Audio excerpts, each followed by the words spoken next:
l'invité de Béatrice Rulle ce matin, 6 minutes avec Michael Savoie. Il est membre de la FAMCO concernant des ateliers sur l'avenir du cycle, Béatrice. Bonjour Michael Savoie. Bonjour Béatrice Rulle. Merci d'être sur Radio Lac ce matin. Vous avez donc participé comme 2000 professeurs du secondaire à ces fameux ateliers hier. Grande journée de réflexion voulue par Anne Hiltpold.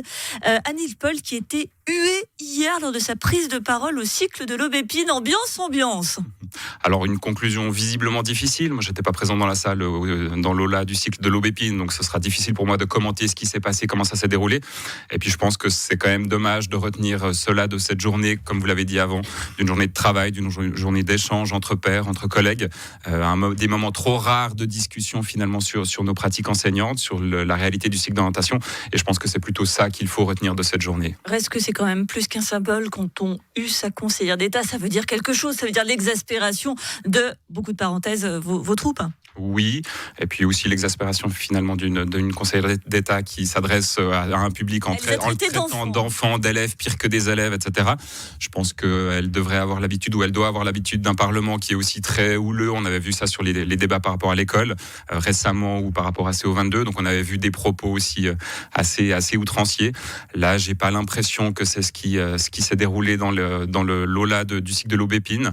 Maintenant, encore une fois, j'étais pas présent dans cette aula, donc ce sera difficile pour moi de m'exprimer là-dessus. Et qu'est-ce qu'il en est ressorti de cette grande journée de réflexion ? Déjà, est-ce que vous saluez l'initiative ? Évidemment, on dit depuis des années, on répète qu'il faut ces moments d'échange, il faut ces moments de travail entre pairs au sein du corps enseignant. C'est ce qu'on dit quand on parle de l'augmentation du temps d'enseignement, c'est que ça aura un impact justement sur ce travail, sur ces discussions qui ont été réduites quand même ces dernières années fortement. Donc c'est aussi pour ça qu'on s'est inscrit dans la démarche, c'est aussi pour ça qu'il n'a pas été question finalement très longtemps, voire pas du tout de boycotter cette journée-là. Au contraire, voilà, on nous a donné la parole, on nous a dit que ce qui sortirait de ces ateliers serait utilisé pour la réforme. On croit en ça. On a en tout cas envie de croire la conseillère d'État et puis envie de voir derrière les choses avancer pour le cycle d'orientation, parce que finalement c'est nous qui sommes au sein de ce cycle d'orientation, c'est nous qui allons profiter ou subir finalement les décisions politiques qui viendront par rapport au cycle d'orientation, et on espère qu'on profitera d'améliorer plutôt que de subir certaines choses. Donc des échanges fructueux, tout va être synthétisé. Comment ça va se passer ? Quelle est la suite ? Alors il y aura une synthèse qui va être faite. C'est beaucoup de travaux, c'est beaucoup d'écrits, c'est beaucoup de choses qui sont ressorties de ces ateliers. Et c'est 7 cycles qui ont accueilli le corps enseignant, plus de 35 ateliers dans chaque cycle d'orientation. Donc ça fait une grosse documentation. Je souhaite bon courage aux personnes qui vont plancher là-dessus pour essayer d'en faire la synthèse, de tirer des choses de ça.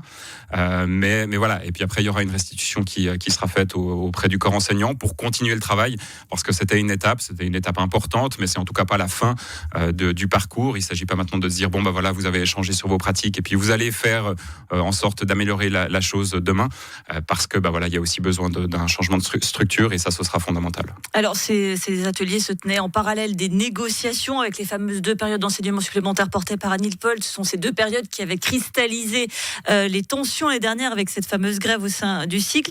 Anne Hiltpold se dit prête à renoncer à ces 2 périodes, mais en échange des 22 périodes d'enseignement où tout doit être compris, y compris les indemnités de dégrèvement. C'est un bon deal, good deal or bad deal ?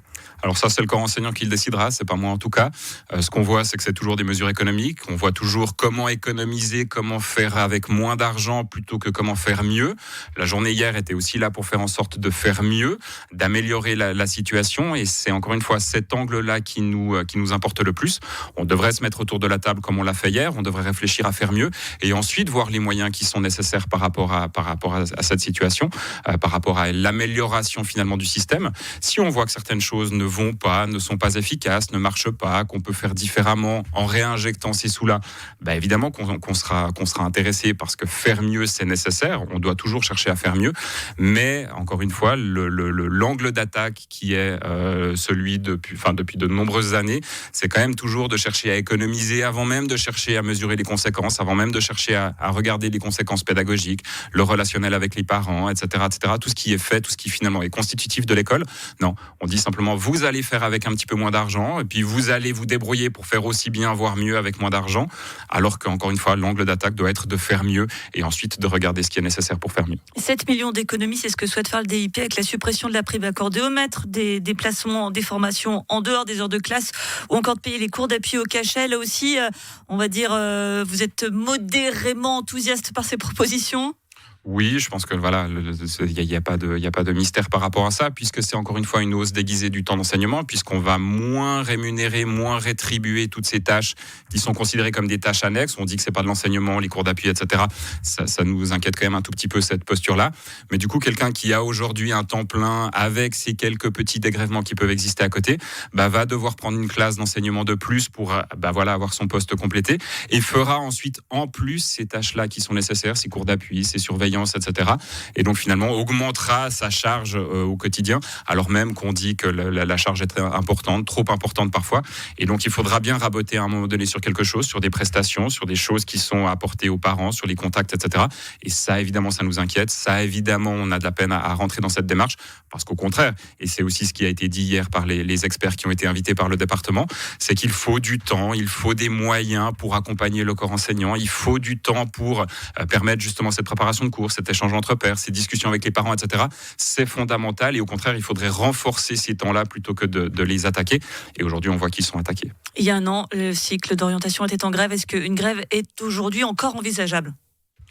On espère que non, parce que c'est pas de gaieté de cœur. Moi, je préfère ce matin aller retrouver mes élèves en classe plutôt que d'être dans la rue, etc. Ou d'être avec nous. Voilà, mais c'est pas incompatible, puisque c'est tout de suite après que je vais me retrouver devant mes classes. Mais voilà, on espère. Non, l'appel, c'est évidemment aujourd'hui qu'il y ait un gel de ces mesures, en tout cas qu'elles soient retirées.